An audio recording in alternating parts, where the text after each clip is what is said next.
Much like JoJo's Bizarre Adventure, real life has a lot of twists and turns you don't expect.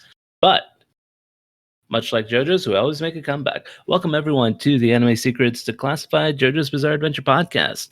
I am joined today by Anthony Davis and Connor the H-Man. Hi.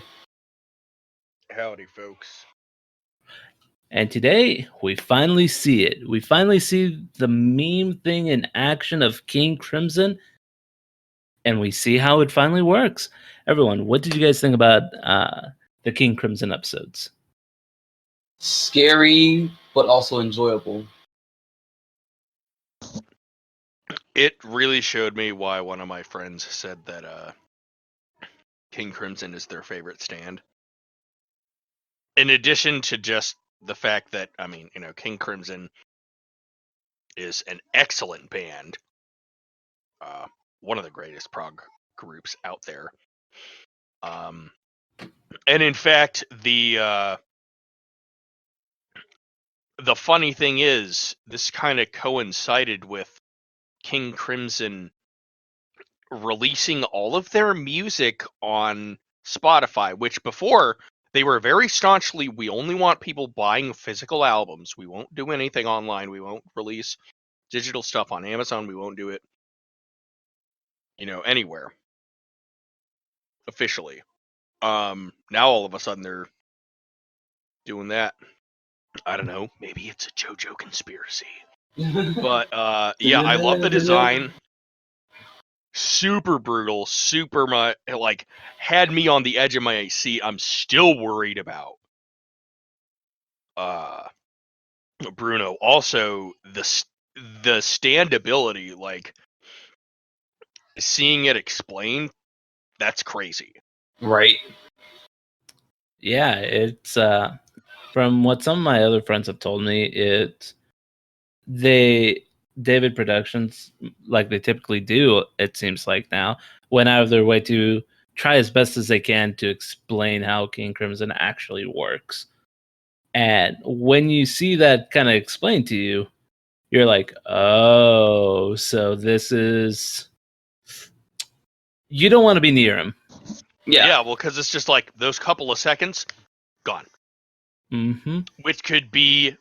Which usually is your reaction time to defend yourself from an attack. Mm-hmm. And that's what happens to Bruno. He's thinking, "Oh, I'm gonna punch this guy," but and it's not even just as simple as he saw what was happening. It was King Crimson straight up saying, "You know what? Since you made it this far, I'm gonna tell you how this stand works, because I'm probably gonna kill you with it." Pretty much. Oh, and yeah. He straight up says, King Crimson erases time. That is its ability. Those couple of seconds, gone. Yeah. You go from one point to the next without even realizing it. It's sort of like that episode of Futurama where time just kept jumping forward without anybody realizing what was going on. It's kind of like that. To me, it's a little bit off kilter, but Modern Warfare Remastered was the free game for PlayStation Plus members last month. Mm-hmm. And so I was playing it, and if you ever get into a laggy match, you're standing next to a container 1 minute, and then a few seconds later you jump around to another area, but you had already been shot and the kill cam shows you. In the back of my mind, I'm like, man, did the game just King Crimson me right now or something? What the heck? Now, see, that's just time-honored Modern Warfare Call of Duty 4 original. That's just time-honored shit that would happen whenever you played that game. Yeah. At least from what I remember. But yeah, I'm just I'm playing, I'm like, yeah, no, so this is what it's like to get King Crimson right now. Yeah. Fucking lag camper. Bullshit. Somebody activate. I want a stand whose ability is fucking Valve anti-cheat. Just bans you. Fucking kicks you the fuck out of the universe. Puts you in its own version of the turtle, but it's like, fuck you, you have to sit here forever because you're being a dick. You have to appeal to get your stand unbanned. So the real question is, was anyone actually shocked that the boss wanted to kill his own daughter? No. I wasn't shocked. I kind of expected maybe he would try something else. Like, oh, I'm going to keep you around for a bit and then kill you if I get suspicious, but the idea of him just being like, no, I'm just going to kill her, like, I figured he was going to do one of those two things. Yeah. Because, like, I wanted to be shocked, but at the same time, I'm like, I kind of felt like this is where it was going. yeah, because had this gone, like, the way that Bruno and the other stuff was going to happen, part 5 would have been over, to be honest with you. Mm-hmm. You know, maybe, yeah. Well, if it would have gone differently and the boss weren't, an ass, Psychopath ass. he would have been like, okay, I'm going to tuck Trish away. You go deal with the assassins. Or what's left of them, anyway. Mm-hmm. All one of them. Yeah. No, definitely. So I don't know. I still kind of felt he would have. I still, for whatever reason, kind of felt he would have been like, oh, not that he wouldn't be nefarious, but again, like, I'm going to keep Trish around for whatever reason, maybe because he wanted to see what her stand would be. Yeah. Or something. Or maybe he already knew. I don't know. Right. I get. To me, it's. We'll get to that bridge. We'll cross that bridge when we get there. Foreshadowing. Ooh. Right. But no, to me, I guess I shouldn't have been shocked, just because throughout, every time they mention the boss, they're always talking about how he's trying to leave no trace behind. Mm-hmm. He's doing everything he can to kind of hide himself. And so the fact that he would get rid of what I'm assuming is his only known blood relative at the moment, like, didn't shock me. And I felt it should have been something the gang should have seen coming. And I think Bruno, like, in the lead up to that, was like, had just like that sneaking suspicion, which should make his turn. Yeah, but which shouldn't make him going against the boss surprising either. But yeah, because they were gonna like try to get rid of him anyway. Well, at least Bruno and Giorno secretly were trying to get rid of him. Mm-hmm. The other were just like, oh, we're just gonna do what the boss wants us to do, and then live luxuriously and happy ever after. That's it. Rolling that gangster dough, right?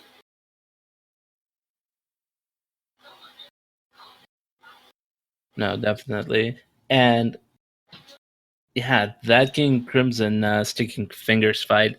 It's like the first half, you think, oh my goodness, like, he can maybe keep up with it, and then you see King Crimson's powers, and you're like, oh no. Mm-hmm. And we had a conversation about this. I think in one of our last podcasts, where I'm like, if someone gets donated in this show, their likelihood of survival is not good. And how we ended that first episode, blammo.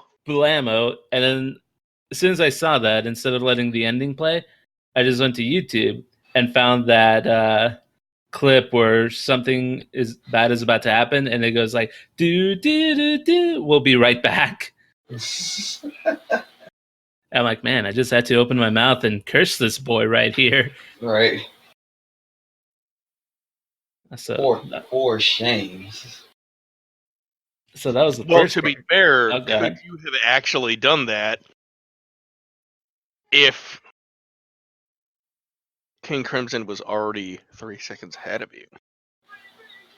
I guess in that regard, I've already done that. The results have already been set.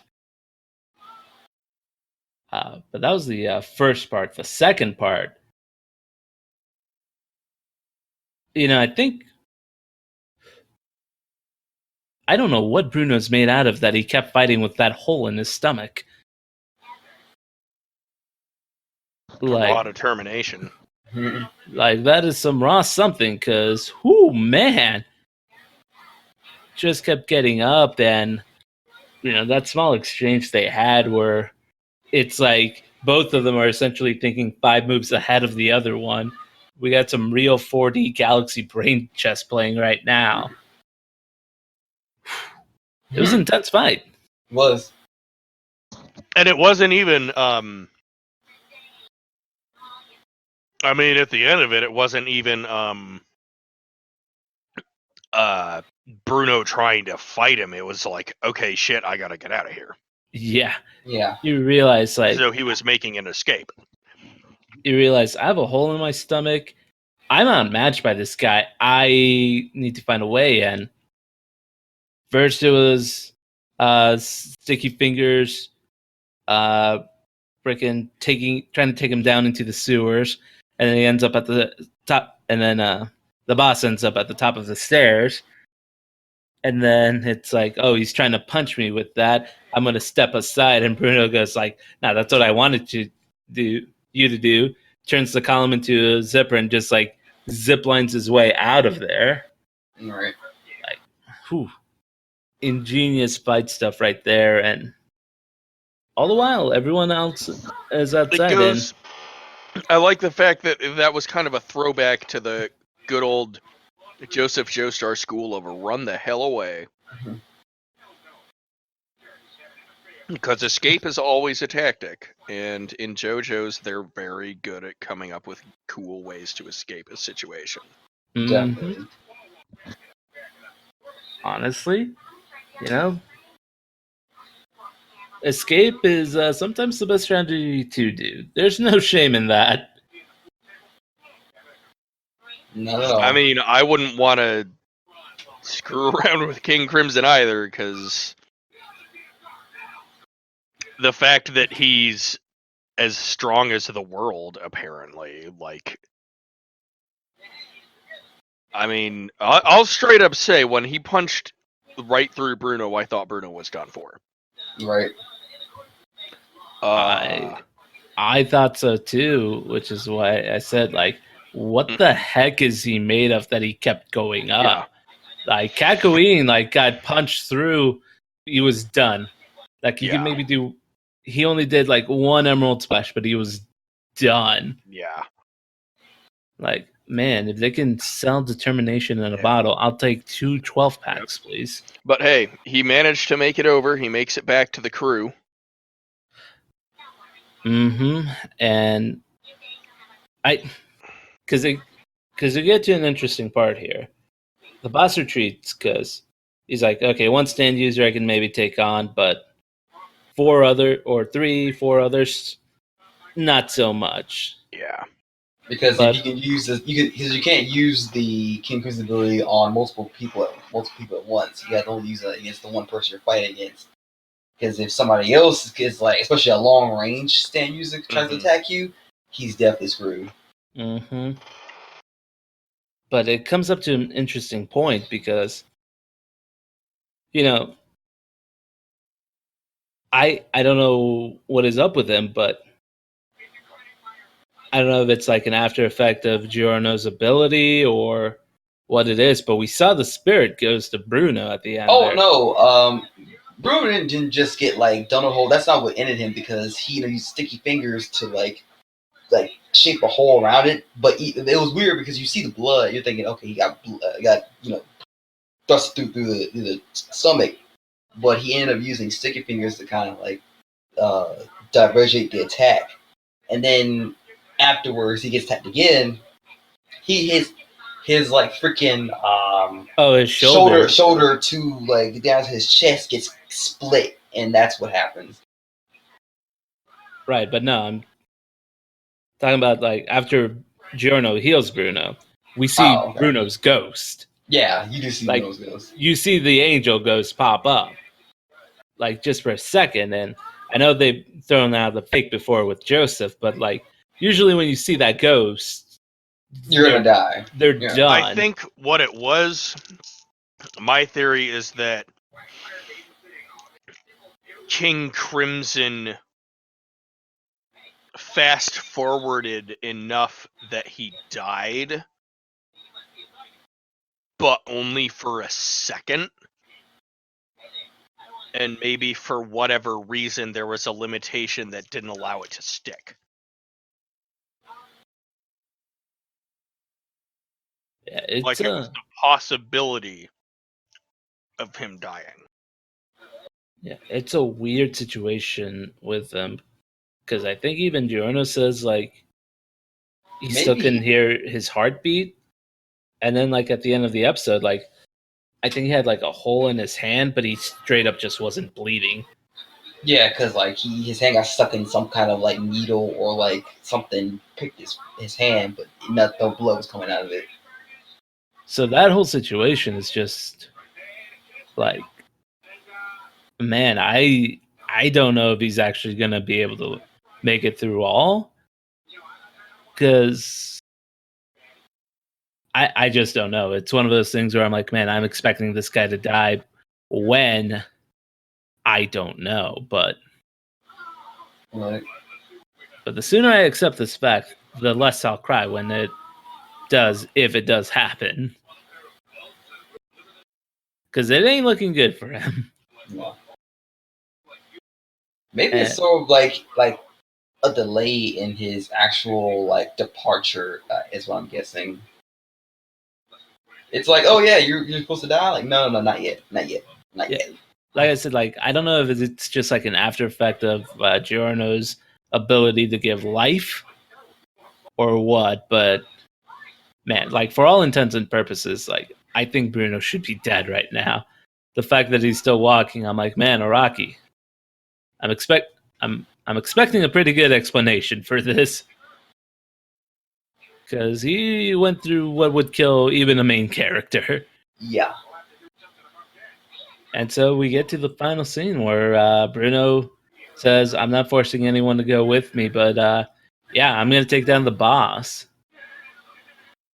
Did you think anyone was going to stay behind, or did you think everyone was going to go with them?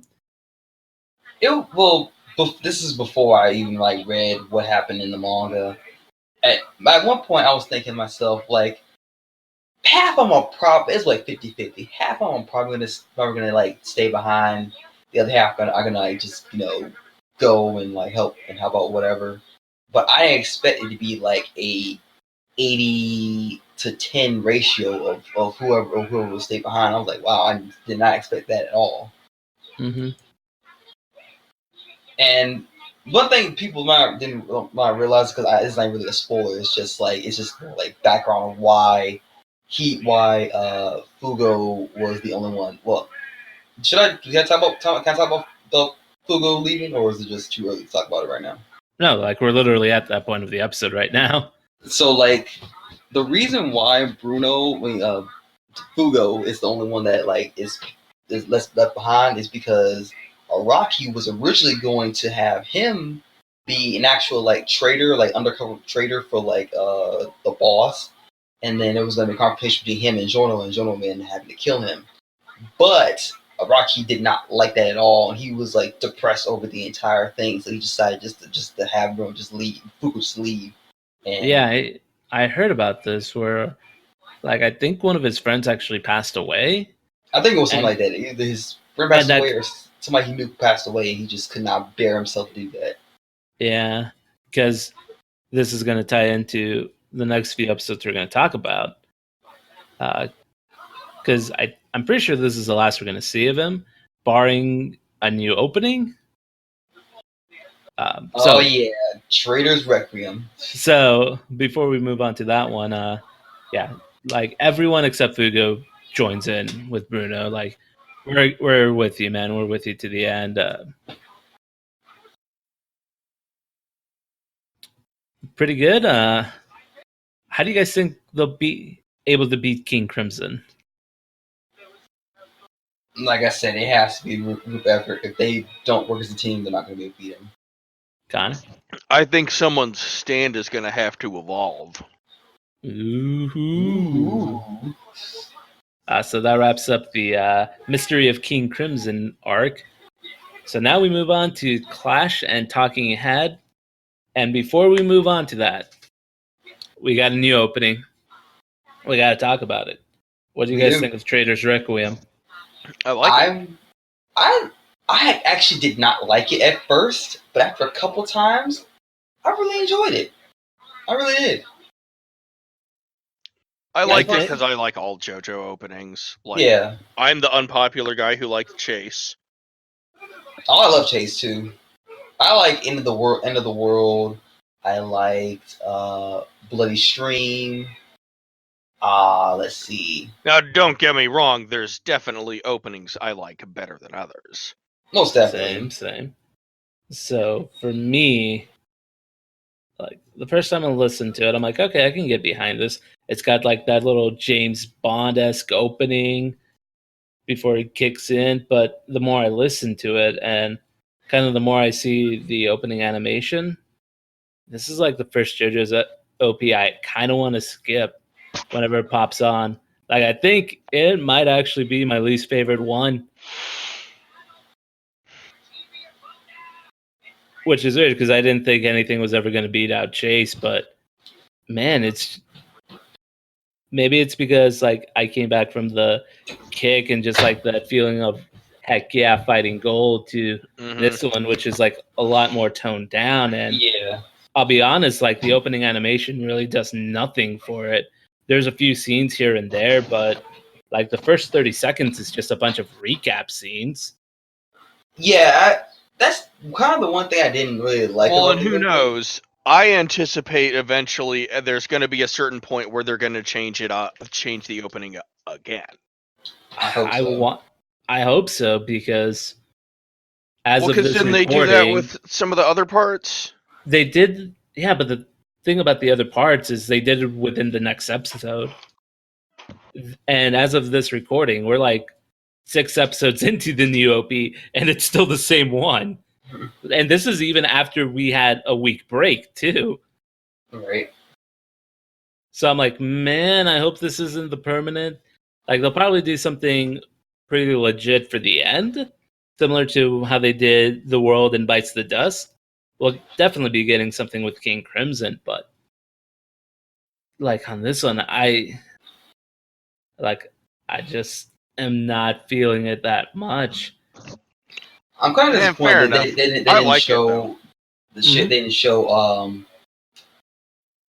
the new team that's going to be facing against Bruin and the others. That's kind of disappointing. They weren't shown in the opening. We'll get to that when we get later on of this recording. Yeah. So we get, I believe they're in Venice right now. I believe so. Because at the end of the last episode, we heard the message go around that look at there's essentially a hit on Bruno and the people that defected with him. Like it's well known, the boss has spread the word, so they are being chased down now. Yeah, I think someone on the phone with one of the members, I think his name was Squallow, was being told that hey, that Bruno and Giorno are the two main enemies. There are a few others, but those are two ones we want you to hunt down the most. And we get the hint of the 2 new guys, and man, I thought we kept seeing more and more unique stands. They keep shocking me with these. Right. A fish that can go anywhere between liquids, and then Talking Head, which Waiter, there's a murder fish in my soup and cola and everything that's liquid.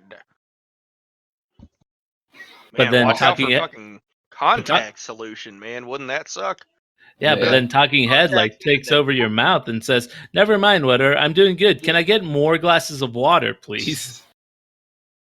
And it's not even just. Hey, wait! I'm thirsty and I want to make one of them. You know the humming glasses. I want to do a musical show. Give me every glass of water. It is not just the fact that he can control what you say; he can control like your actions too. If you try to point like to where the enemy is, it'll tell you like it'll get you to point the other direction. Like it's just that powerful. You can't even do sign language either because it's gonna tell you make you do stuff that's not what you want to do. Right. No, it was it is such a deadly tandem too.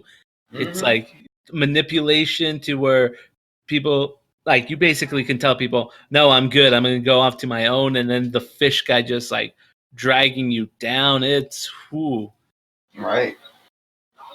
Oh, also fun fact. Tizano, the one of the stand users of this episode, is actually voiced by the same dude that voiced Seto Kaiba in the Japanese version of Yu-Gi-Oh! Really? Yes, I am not joking. Go look it up. I'm Dang, looking that it I up did not right know. now. Hopefully they can get Eric Stewart for the dub then. Right. Kenjiro Suda. Seto Kaiba. All right. Nice. Very nice. So yeah, what do you guys think of the overall kind of fight? Because this is the first time we've had a Narantia episode. It was pretty good. I was worried about him. Definitely worried about him. I mean, Aerosmith is probably one of my favorite stands in Part 4.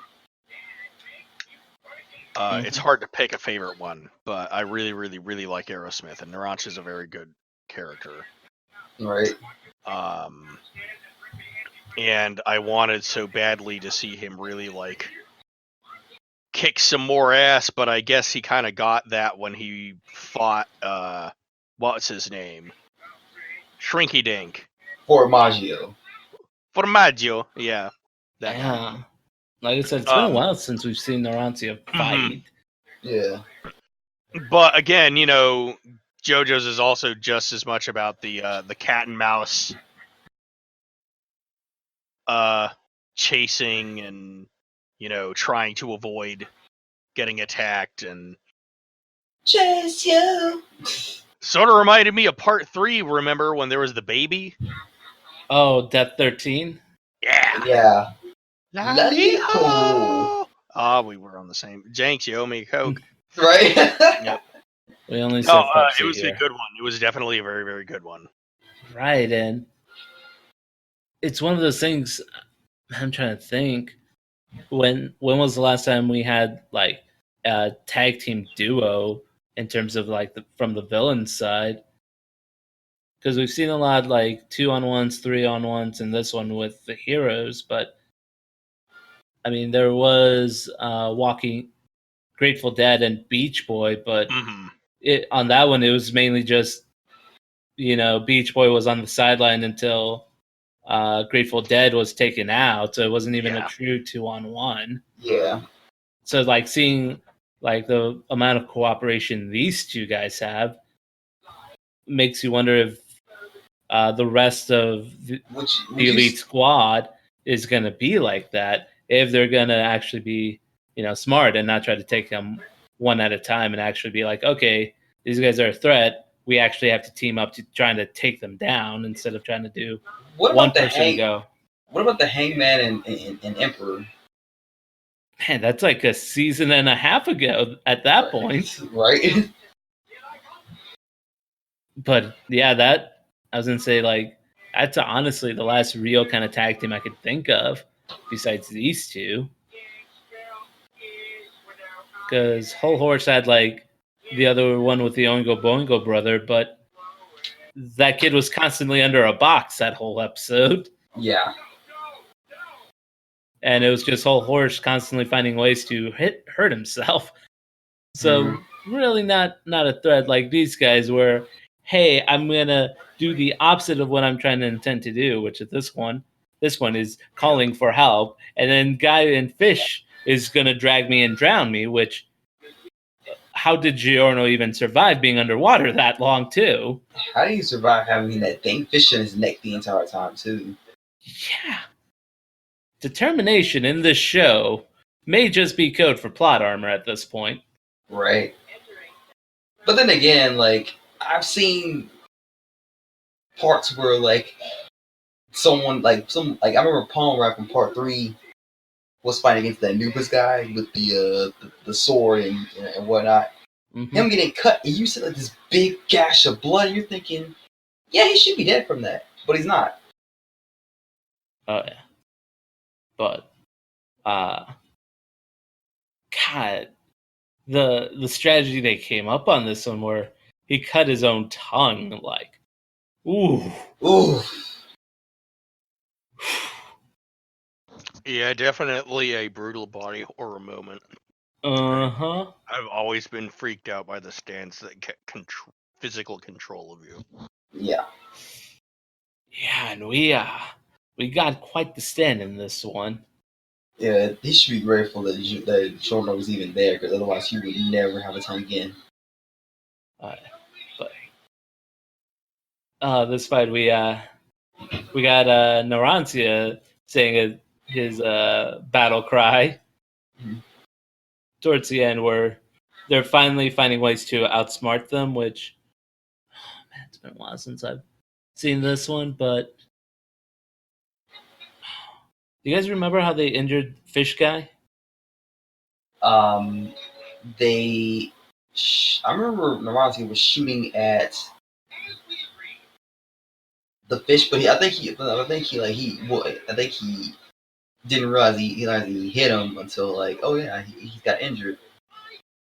But he also hit Jono as well, and then that's how how him getting hit led to him tracking down Jono and the fish guy. Right. Because I know the rest of the crew got taken out in the kitchen explosion. Which you would think that, they would have way more bruising than just them just being like, oh, I'm hurt, Or Dusty. Yeah, because that's all it looked like. Like no blood, just like we're covered in smoke and dust. Yeah, like if that was a normal, like this was like realistic, everybody would have been like charred or something like that, like a lost limb or something like that. Right. But yeah, he injures Fish Guy, which he's like, okay. And I believe Jordan also tells him that the controller of the stand had to have been nearby to be able to control it as well. Yeah.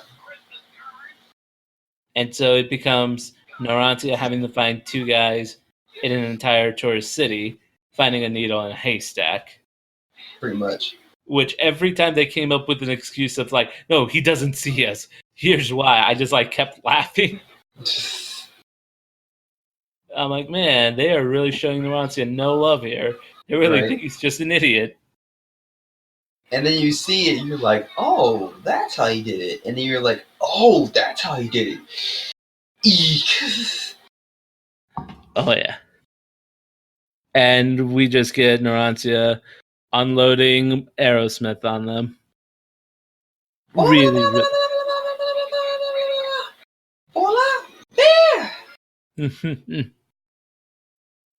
Volare via, indeed. Oh, yeah. That was pretty legit. Seeing someone else say their catchphrase from the crew, because we already got the arrivederci. Right. So, having played All-Star Battle, I was waiting for Narantia's battle cry to finally show up. I actually like this version better. I like the one from All-Star Battle. That's just me, but I think the Bruno's version of Arrivederci was done better in All-Star Battle. So I have a weird reverse when it comes to what's that just for that. That's fair. Yeah. Not to say I hate Bruno's what's that in this at all. No, I love Bruno's what's that for this. Mm-hmm. No, it's pretty good. But overall thoughts on Talking Head and Clash, guys? Good suspense fight. You know how I like those. Definitely was kind of fun to see. I like how they put in physical comedy as well. Right. They really like kind of had. I like how Araki will have fun with his characters, and it's like, well, since this thing has control of him, it's not even just going to be, oh, I'm gonna make him do the opposite. Like, no, I'm gonna make him make a damn fool of himself. Right. Like he's pissing and like being a clown and saying stupid stuff and getting in the way, and everyone's like, "What the hell are you doing, Naranj? Knock it off! Quit being stupid." Little do they know. But yeah, real good stuff. I liked it. Anthony? I definitely enjoyed this. I like the partnership between the two villains of this, and of course you already know that they're like totally like we're like in love with each other. FYI, in case you didn't wonder. Yeah. They're like, oh no, they're like, no, they're just good friends. No, they're lovers. Oh yeah, they're lovers. It brings me up to an aside. You guys remember on Twitter a few weeks ago those two people, like those two models, like walking on the treadmill with the high heels and whatnot? Mm-hmm. Someone posted on there, Tiazzo and what was the other guy? Squallow. Tiazzo and Squallow walking up to Norantia like. I was trying to find it on Twitter before we got on here, but like I remember seeing that and just like losing it. It's pretty good. But before we wrap this up, we got a new opening. We also got a new ending. Yes, I freaking love this new ending so much. Enigma is like, it's like an amazing band. Like, my God. Yeah, no, for me, the thing I enjoy about it is the visual went back to something that was similar to parts 1 and 2, where you see essentially kind of the stone statues just in the background, constantly moving up. But in this one, we see the enemy stands. And as I was looking on there, I saw some other stands that haven't quite made an appearance yet. Mm-hmm. So I'm like, okay, so these guys at the bottom are going to be the ones they'll be fighting up soon.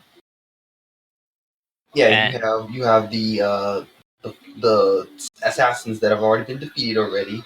Mm-hmm. You have the new assassins, and as the story continues, you get more and more stands that appear in the fights and stuff. Yeah, I think my favorite cut on this one is the Sticky Fingers and King Crimson showdown that's going on. Oh yeah, like Sticky Fingers like putting up his fist like you about to get these hands, and King Crimson having the shit-eating smile like, no, I'm not. He's like, psych, what you thought? And man, it's a song that actually gets me pumped up, where I'm like, oh yeah, like this is my jam. I can feel this. Right. Like the opposite of Trader's Requiem, where I'm like, I sleep. On this one, I'm like, I wake, let's go kick some ass. I thought it was a pretty good choice. I wasn't expecting Enigma, because I haven't thought about Enigma since I saw an old Pure Moods ad on a VHS of some home videos I was watching a while ago. But that aside, I thought it was pretty cool. I still like that's just me. Oh, you're good, I'm man. the odd man out. No, you're good. But honestly, strong couple of episodes that get us rolling into the next arc. Definitely. And we know the gist of it. And next episode, I believe we actually start seeing Trisha's stand. Yep, pretty sure. And they're fighting against someone named Notorious B.I.G. B.I.G. Sounds like a juicy episode, not gonna lie to you. Oh, you have no idea. But anyway, guys, that's actually gonna go ahead and do it for this episode. You gotta stand this by your waist. Please don't mess up the place, cause I see some ladies tonight who should be having my baby. Baby. I love when we come up big pop. And that outro you cannot beat. Thank you everyone so much for joining us. We will catch you guys all next time, hopefully with a few more Biggie Small rhymes. But until then, have a good night, guys. Say good night, everyone. Arrivederci.